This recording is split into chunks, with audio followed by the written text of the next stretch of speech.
DOMONOPOLIS, Dominopoulos. So, this video is going to be a little bit different than the rest of my content. All of my content to this point has been to help out brand new players into this game. I started up a new account and again, trying to give you guys as much stuff as I can. This video is going to be about an endgame free-to-play perspective to try to actually help players, endgame players, with what's going on right now in the game. I don't, if you haven't known yet, they are changing character availability, initial release methods, and to sum it up, basically, you're probably not going to see the characters for about a month after their initial offers come into the game. Now, you can get lucky with a 1 in 250 shot or something of dropping 100 or 1% of dropping a 10 or whatever, but basically in this game, and especially as a free-to-play perspective, you should plan on the worst thing happening. That way you'll never fail. If you plan for the worst and you have a plan to beat the worst, then you're good. So you should expect it to be at least a month before you get these characters. Now, I've been watching a lot of the other content creators' videos today, and you should too. All the envoys that were on that call, or the devs were explaining what they're doing and all that kind of stuff.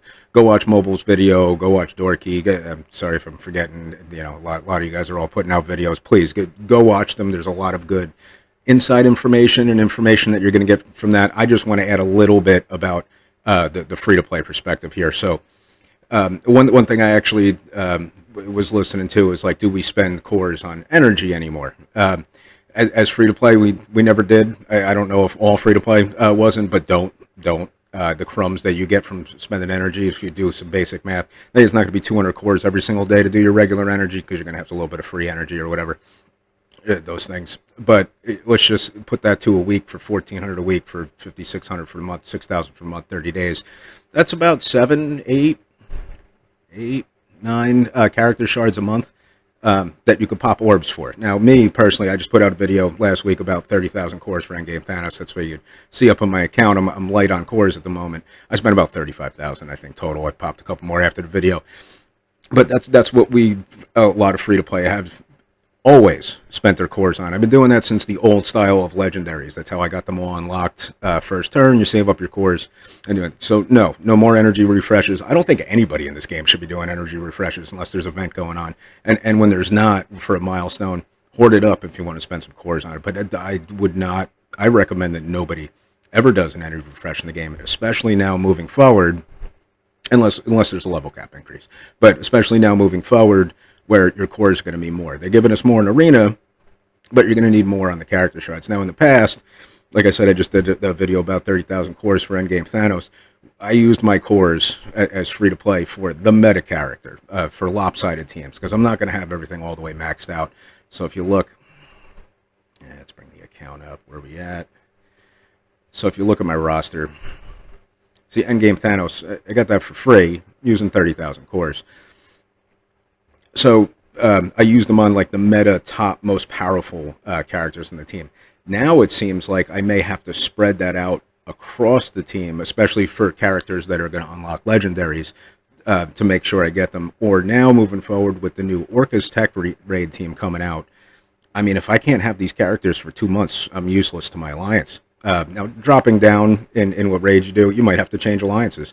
The difference in rewards isn't that big of a difference. I don't know if everybody notices that, but it's not really the end of the world, running the max versus, a couple levels down. But you want to play with your friends. Some of you have been in alliances with your friends for years now. You're not going to leave because now you're being gated for 2 months from bad luck, from having the team to effectively do the nodes. So you may have to sprinkle some cores into each character, especially for raid teams, which is, dependent on you being in that alliance and helping your alliance. You might have to sprinkle some cores around on the whole team, instead of what I've generally always done in the past is unload all my cores on what I believe to be the most important character on the team. It might have been Gladiator on this team. I may have done the wrong thing, but we could talk about that later. So yeah, no more energy, and save all of your cores. I'd also like to welcome the Battle Pass spenders to free-to-play. You're now part of the club now, because now you're just not getting the characters, and you're basically, it's useless. It doesn't matter if they claim they're giving you more shards over time, and some people will have it in the first week. Most of us aren't going to have it for a month, 2 months, whatever it is. And if you don't have the team or one of the characters from the team, you can't use them. So that's where I'm a solutions-oriented person, and I believe that hoarding up your cores and not spending your energy, and maybe getting lucky a little bit, just to get the characters unlocked. And I also want to put this in the end. I'm not going to make this a long video, just to sum this up. Wait and see. Nothing is 100% set in stone. They talk about the data and all the numbers that they go through, blah, blah, blah, whatever. But wait and see, and just hoard your cores in the meantime. But be frugal, and that's it. I'm out.